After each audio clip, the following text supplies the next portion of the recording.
Bismillahirrahmanirrahim. Assalamualaikum warahmatullahi wabarakatuh. Alhamdulillah ghafiri dhanbi wa qabili tawbi syadidil iqabi zitaw. La ilaha illa wa ilaihil masir. Allahumma salli wa sallim ala sayyidina Muhammad wa ala ali sayyidina Muhammad. Puji syukur kita panjatkan kehadirat Allah Subhanahu wa taala. Salawat teriring salam semoga selalu terlimpah curah pada nabi kita Nabi Muhammad sallallahu alaihi wasallam, pada keluarganya, para sahabatnya, para pengikutnya hingga akhir zaman. Kita hari ini melanjutkan kajian kita yang temanya adalah 7 kaidah cinta dalam menghafal Al-Quran. Sekarang yang kelima, nih poin baru ya. Yang kelima, kaidah cinta menghafal yang kelima adalah yang hebat itu bukan yang cepat selesai 30 juz, tapi yang sanggup bertahan sampai akhir. Nah ini sering diulang-ulang di buku-buku Ustaz ya. Di buku ini juga ada nih, jika menghafal mulillah jangan berhenti karena lelah. Ini teman-teman yang belum baca buku ini boleh baca buku ini ya. Ada di Gramedia, terbitannya Kuanta. Ya, jadi menghafal itu bukan cepet-cepetan, tapi apa? Tapi kuat-kuatan. Jadi menghafal itu bukan tentang seberapa cepat kita menyelesaikan, tapi seberapa kuat kita sanggup bertahan. Banyak nggak orang yang cepat selesai menghafal tapi nggak sanggup bertahan? Banyak nggak? Yang hafal Quran 1 tahun 30 juz, banyak nggak? Yang hafal Quran setengah tahun 30 juz, ada nggak? Yang hafal Quran 40 hari 30 juz, ada nggak? Nah, sekarang apa kabar orang-orang yang kayak gitu? Banyak yang bertahan, tapi lebih banyak lagi yang tidak bertahan. Ya, kenapa ya? Karena pengalaman Ustadz, banyak teman-teman Ustadz yang kayak gitu, ngejar hanya ziyadah doang. Dulu waktu di pesantren. Akhirnya apa? Akhirnya ngafal Quran hanya tentang cepet-cepetan. Yang penting cepet selesai, cepet wisuda, cepet dapat penghormatan manusia, dapat pujian. Tapi hafalannya kemana setelah itu? Kemana-mana. Ya, hafalannya jalan-jalan. Hafalannya pergi, hafalannya tidak ada di dalam dadanya. Ya, sayang sekali. Makanya harus dipahami, menghafal Quran itu nggak penting seberapa cepat, tapi yang penting bagaimana kita sanggup bertahan sampai mati. Garis finishnya bukan 30 juz, garis finishnya adalah apa garis finishnya? Kematian. Jadi kalau belum mati berarti belum sampai finish. Kalau kalian sedang lomba dan kalian belum sampai finish, apa yang harus dilakuin? Lari terus. Jalan nggak apa-apa, istirahat. Kalau maraton jangan terlalu kenceng, capek nanti. Ya kan? Kalau kalian nih maraton itu kan lari yang panjangnya bisa puluhan kilometer atau kadang sampai ratusan kilometer. Di kilometer pertama kalian langsung cepet-cepet, apa yang terjadi? Capek di awal, baru 5 kilometer setelah itu habis tenaganya, ya nggak kuat fisiknya, endurance, stamina-nya habis, dia nggak selesai. Dia mengira bahwa kalau semakin cepat semakin baik. Padahal ini maraton, garis finishnya bukan 1 kilometer, 2 kilometer, 10 kilometer, bukan. Garis finishnya ratusan kilometer. Nah, ngafal Quran itu maraton. Garis finishnya bukan saat kita di pondok 3 tahun itu, bukan itu. Atau bukan pas 40 hari kita daurah misalnya. Atau bukan pas 1 bulan, 2 bulan, 3 bulan kita mondok. Tapi garis finishnya tuh nanti sampai mati. Tahu nggak kapan kalian mati? Nggak tahu kan? Bisa jadi masih lama. Dan selama itulah kita harus selalu bersama Al-Quran. Maka yang harus disiapkan adalah bukan tentang seberapa cepat, tapi seberapa kuat kita sanggup bertahan sampai akhir. Ya, nggak apa-apa lambat, tapi sampai ujung. Ya, yang penting sampai finish. Finishnya tadi kematian. Daripada cepat, tapi di tengah jalan pingsan, habis bahan bakarnya. Banyak nggak yang kayak gitu? Ya, kayak gitu nggak kalian? Nggak, jangan sampai jadi yang seperti itu. Ya, sayang karena ngafal Quran itu bukan cepet-cepetan. Ya, santai aja. Makanya yang hebat itu bukan selesai cepat. Memang ada orang tuh yang dikasih kelebihan sama Allah Subhanahu wa taala. Ya, beberapa, banyak kok yang diberi kelebihan. Ya, salah satu yang sangat menginspirasi bagi kita semua nih, bagi Ustadz Deden Makhyarudin. Nah, kan beliau luar biasa tuh. Dalam ceritanya beliau cuma ziyadah 19 hari, mungkin 50-an hari. Tapi memang luar biasa. Memang beliau diberi kekuatan seperti itu. Bukan hanya ziyadah, tapi memang mungkin. Ya, mungkin puluhan hari itu. Tapi meskipun begitu, Ustadz pernah mendengar nasihat dari beliau, kata beliau, menghafal itu bukan tentang cepet-cepetan. Coba bayangin. Ya, seseorang yang ngafal cepet aja nasihatnya, ngafal Quran jangan cepet, nggak nikmat nanti. Ya, karena yang terpenting dari menghafal Quran itu bukan cepet, tapi kuat, tapi nikmat. Gitu ya. Jadi kalau kalian dapati teman kalian yang ngafal cepet, nggak perlu iri. Atau kalau kalian ngafalnya cepet, nggak usah bangga. Ya, nggak usah bangga. Tapi apa? Ya, perbaiki keimanan, perbaiki keikhlasan, perbaiki tujuan. Biar nanti apa? Yang paling penting itu bukan cepatnya tapi istiqomah. Seandainya kalian diberi kekuatan menghafal cepat lebih cepat daripada yang lain, selesai kalian dalam waktu 1 tahun, setengah tahun. Ya, silakan. Setengah tahun kalian selesai, alhamdulillah, bersyukur sama Allah Subhanahu wa taala. Tapi yang harus sadar adalah bukan itu intinya. Alhamdulillah dikasih kecepatan sama Allah Subhanahu wa taala. Tapi harus segera sadar, bukan itu intinya. Intinya adalah bagaimana hafalan itu selesai dan dipertahankan sampai akhir. Nanti yang menang itu, yang juara itu bukan yang cepat, tapi yang apa? Bertahan. Jadi yang menang itu bukan yang 30 juz 40 hari, bukan.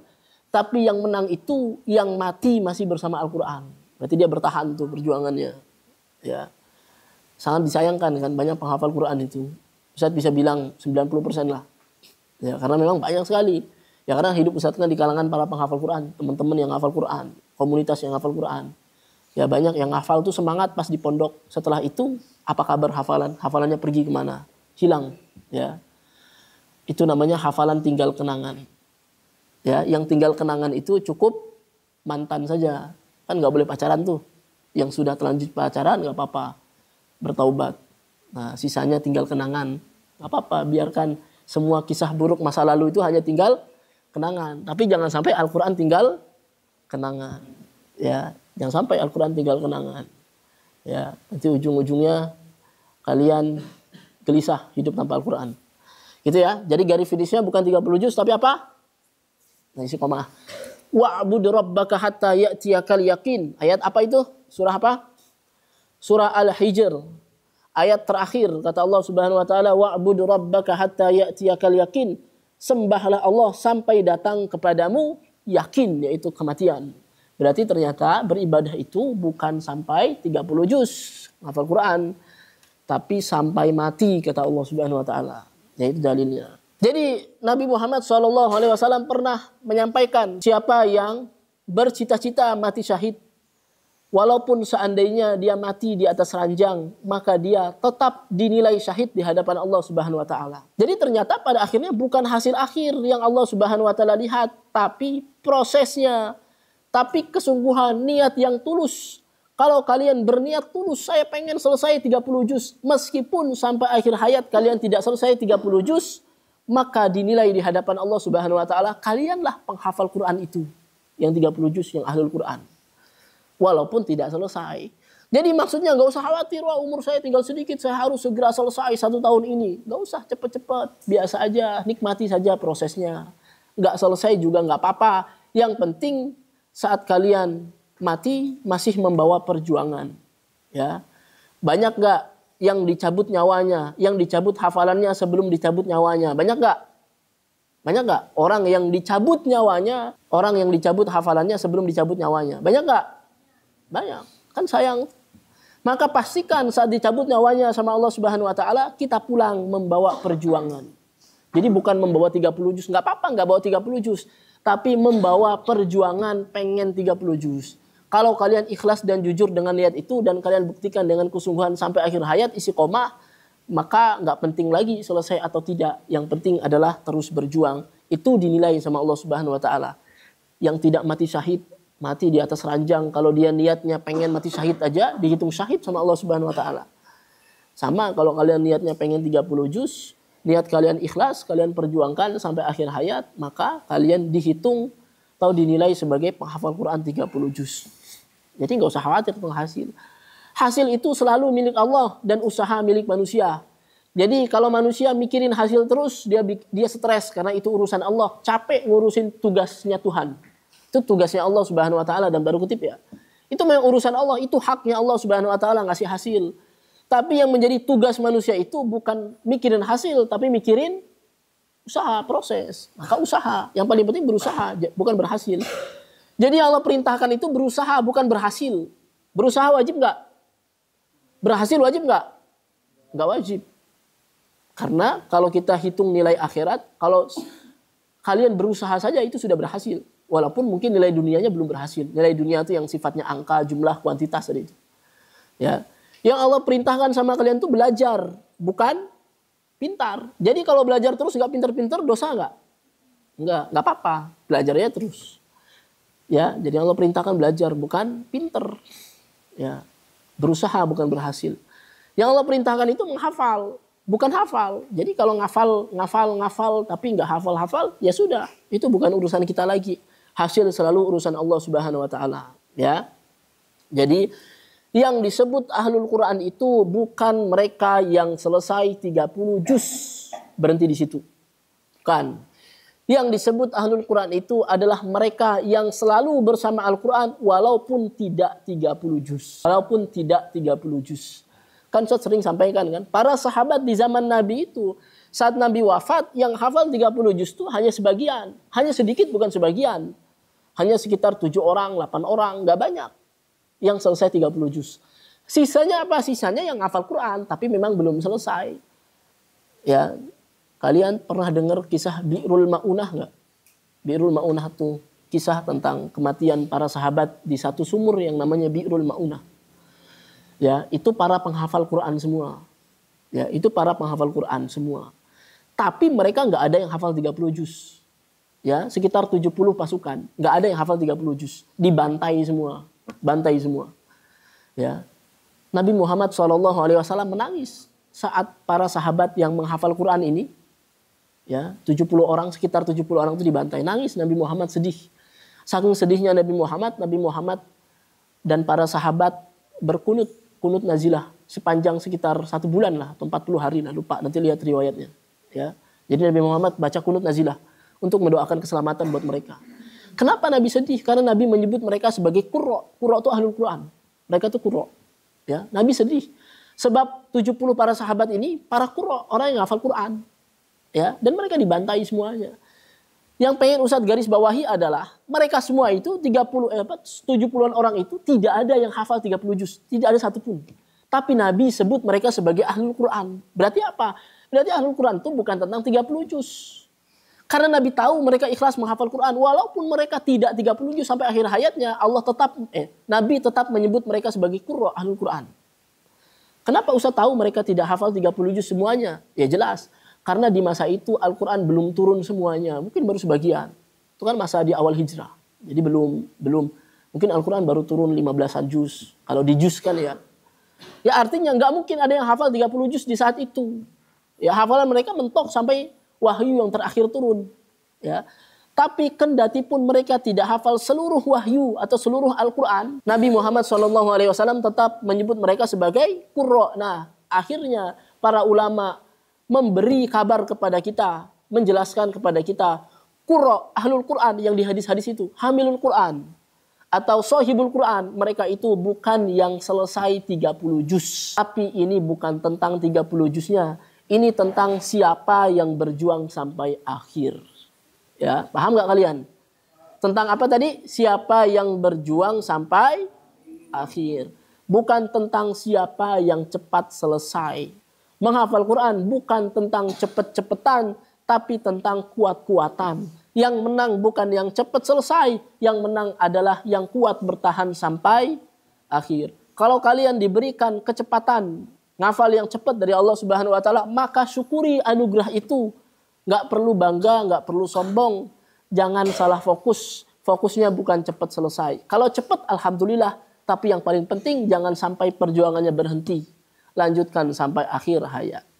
Kalau kalian yang ngafalnya lambat, nggak usah khawatir. Karena kita sudah paham, yang hebat bukan yang cepat selesai, tapi yang sanggup bertahan. Lama tidak apa, yang penting bertahan sampai akhir. Ya, lambat nggak apa-apa, yang penting bertahan sampai akhir, sampai mati masih bersama Al-Quran. Siap nggak bertahan sampai akhir bersama Al-Quran, sampai akhir hayat? Siap nggak? Harus bersama Al-Quran sampai akhir hayat. Ini komitmen kita sebagai penghafal Quran. Tidak ada hari tanpa Al-Quran. Ya, hidup ini hanya tentang membersamai Al-Quran sampai akhir hayat. Maka harta termahal bagi penghafal Quran itu nanti adalah waktu yang kalian pakai untuk Al-Quran. Itu harta yang paling mahalnya. Ya, itu harta yang paling mahalnya. Tapi capek Ustaz murojaah setiap hari, berat. Gimana seumur hidup saya harus murojaah doang? Murojaah terus, nggak capek kok. Ya Ustaz sudah puluhan tahun ngalamin bersama Al-Quran. Tiap hari harus murojaah. Nggak capek kok, itu nikmat aja. Itu yang menjaga perjuangan kita. Kalau Ustaz ngerasa begitu Ustaz setiap hari baca Quran itu ngelindungi Ustaz dari berbagai banyak keburukan. Apalagi kalian semua tahu Ustaz menghafal Quran. Gak mungkin Ustaz bisa sembarangan pakai celana pendek keluar, betul nggak? Wih, Ustaz Anam nih pakai celana pendek, nggak mungkin kan? Ya minimal itu menjaga kita dari hal-hal yang buruk. Ya, jadi Al-Quran itu benar-benar akan menjaga hidup kita. Nggak capek kok. Kalaupun capek nggak apa-apa, karena capeknya cuma sebentar. Ngejar akhirat itu nggak capek. Kalaupun capek sebentar, udah gitu aja. Kalaupun capek, capeknya tuh puas. Kalaupun capek, capeknya itu seneng. Kalaupun capek, capeknya itu menenangkan. Kalau kalian nih habis sholat malam 2 jam, 3 jam berdiri lama kalian baca 2-3 juz dalam sholat malam, capek nggak? Pertanyaannya, nyesel atau enggak? Setelah itu kaki kalian capek, pegel. Pas subuhnya nyesel nggak kira-kira? Secapek kayak gitu nyesel nggak? Enggak. Biasanya orang nih secapek-capeknya dia ibadah, ujungnya tuh pasti alhamdulillah ya Allah terima kasih bisa saya ibadah. Walaupun capek. Makin seneng nggak kalian? Kalau saya alhamdulillah, misalnya nih sholatnya itu lama, itu tuh walaupun capek tapi seneng gitu loh. Tapi kalau capek dunia nih, kalian main futsal, capek main futsal 1 jam, lari sana, lari sini. Capek nggak? Ada nggak rasa nyesel dikit? Kayak, aduh capek banget nih. Jadi nggak bisa murojaah ziyadah gitu.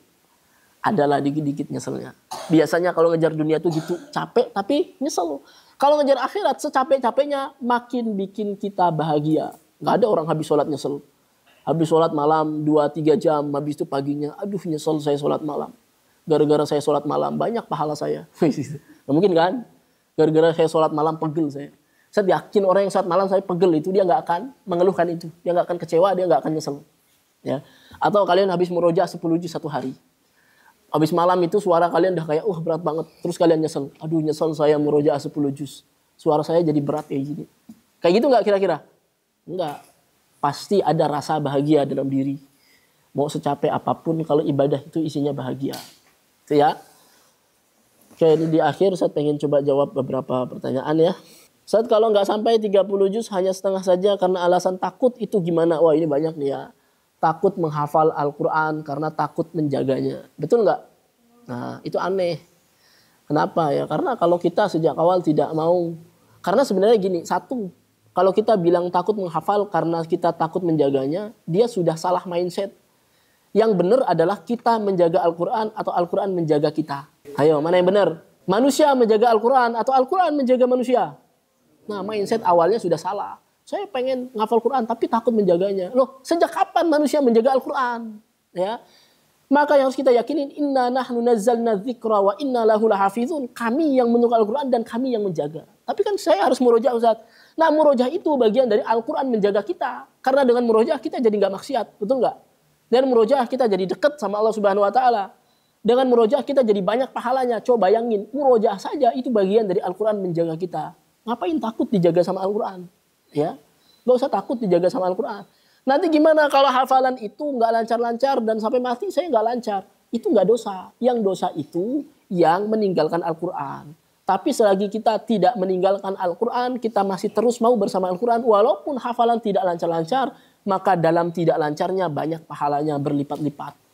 Kalau orang murojaah terus nggak lancar-lancar, sama orang yang murojaah tapi lancar, pahalanya banyak yang mana? Insya Allah yang murojaah terus tapi nggak lancar-lancar.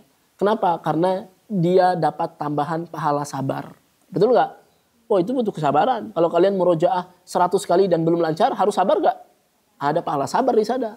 Dan kata Allah Subhanahu Wa Taala, innama yuwaffas sabiruna ajrahum bighairi hisab. Sesungguhnya pahala sabar itu dikasih sama Allah tanpa perhitungan, nggak ada batasnya. Jadi apa? Nggak usah takut ngafal Quran karena takut hilang. Karena sebenarnya yang menjaga itu Al-Quran. Bukan kita menjaga Al-Quran, tapi Al-Quran menjaga kita. Bahkan kalau kita tidak menghafal, sejak awal kita sudah kehilangan Al-Quran. Jadi gini nih, kita takut ngafal Quran karena takut hilang. Tapi kan kalau kita nggak ngafal, kita sudah kehilangan sejak awal. Betul nggak? Bahkan kita kehilangan sebelum memiliki. Ya kan? Sayang banget. Belum coba berusaha ngafal, udah hilang dulu. Udah nggak punya hafalan. Ya mending ngafal, walaupun pada akhirnya hilang. Karena prosesnya tetap dinilai sama Allah. Kalau kita tidak niat dengan sengaja meninggalkan Al-Quran, tetap dapat pahala. Gitu ya. Itu jawabannya, semoga menjawab. Niat untuk lillah ta'ala betul-betul ketika mau ikut MTQ gimana? Ya, jadi untuk MTQ itu, walaupun kita ikut MTQ ya nggak apa-apa. Karena Ustaz juga dulu, ya suka ikut MTQ juga. Di Kalimantan Barat kan Ustaz suka ikut nih yang 30 juz biasanya. Ya, tapi dulu Ustadz berusaha memperbaiki niat. Ya, kalau Ustadz disuruh sama guru buat ikut lomba atau sama orang tua, ya sudah ikuti aja, bagus. Nah, tapi niat Ustadz adalah ini ajang apa? Pembuktian diri atau ajang untuk memotivasi saya untuk semakin semangat bersama Al-Quran. Karena nanti pada intinya dari MTQ itu Ustadz pengen murojaah Ustadz itu jadi semangat, dan murojaah itu nanti ujungnya adalah pengen selalu bersama Al-Quran biar hafal lancar. Ya dulu memang tidak dapat dipungkiri kalau kita ikut lomba tuh murojaah jadi kenceng banget. Wah, asli itu kenceng banget. Murojaah karena apalagi yang 30 juz kan. Wah, bukan hanya murojaah yang secara klasikal kayak gitu. Kadang-kadang murojaahnya tuh ditanya sama orang, ditebak sini, tebak sana gitu kan. Akhirnya bikin hafalan makin kuat. Dengan modal itulah akhirnya hafalan tuh semakin lancar.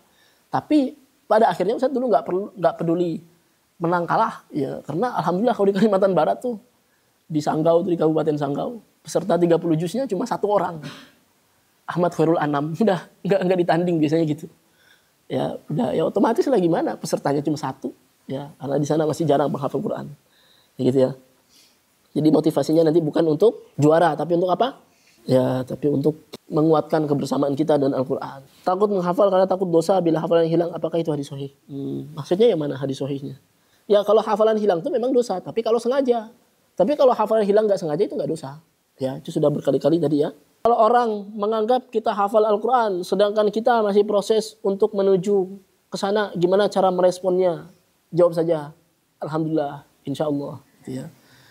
Kamu hafal Quran ya 30 juz, ya Alhamdulillah diberi kesempatan sama Allah. Gitu ya. Ya orang tuh nggak perlu tahu kualitas hafalan kita, itu bukan urusan mereka. Itu bukan urusan mereka. Kalau mereka nanyanya nembak, misalnya nembak tuh kayak gini, langsung kamu 30 juz ya? Ya sudah kan. Kalau memang kita 30 juz kan nggak mungkin. Enggak, bukan saya, bukan gitu. Takut Ahmad sih gitu. Ya sudah kan, ya mereka sudah nembak kayak gitu. Bilang saja ya Alhamdulillah, ya, sedang proses semakin baik gitu ya. Tapi kualitas kita cuma 1 juz saja yang lancar, ya udah itu bukan urusan mereka lah. Mereka nggak perlu tahu kualitas kita kayak apa.